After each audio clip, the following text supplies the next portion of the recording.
Hey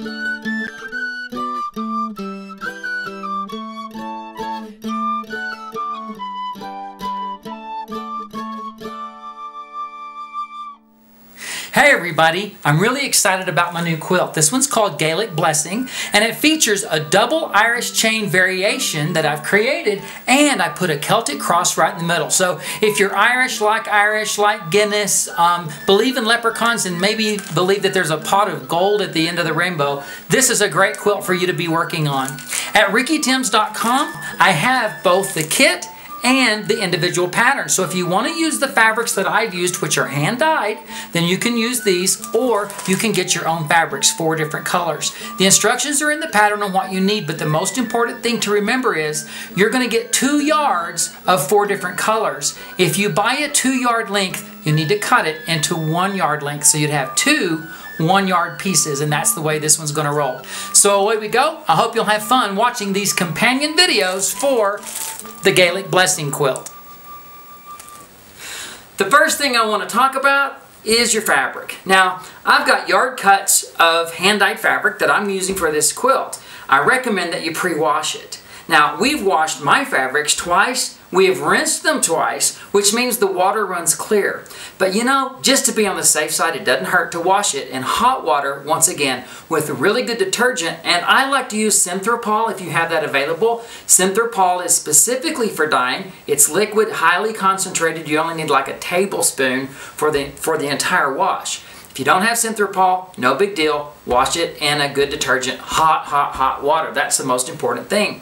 And then after you've dried it, it's time to press it. Now, when you get fabrics home from the quilt shop, or even if you purchase our fabrics, when you open them up, you're going to notice that when you open them up entirely and the fold is closest to you, the selvage is what's away from you.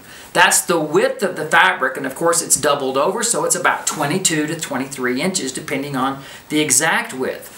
What I want you to do with the fabric for this project, I don't need 44-inch strips. I would prefer 36-inch strips, and my fabrics are 1-yard pieces. If you're in a place where you buy meters, a meter would be fine, but you just don't want it on the width. You want it on the length of the fabric because I only need 36-inch strips.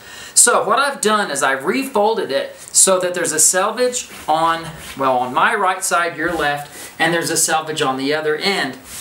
And I'm going to smooth that out, and now I'm going to press this, getting rid of any of the creases, any of the folds, and this will get all of your fabrics ready for cutting for this particular project.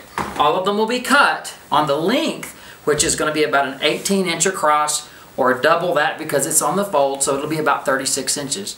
Once you've got the fabrics pressed, ready to go, you're ready to start cutting strips. There are many ways to cut fabric. I choose to use my mat with the grid lines up, and I actually cut using those grid lines. As you continue to cut strips, you always want to make sure that the fold is perfectly aligned horizontally on one of the lines. And if these vertical cuts, if at any point you feel like they're starting to lean just slightly, then line up your edge horizontally and just do a clean cut. Just use the lines on the ruler to just shave off a little bit so that things will be back in order. You don't want those strips to be wonky. You want everything to be perfectly straight.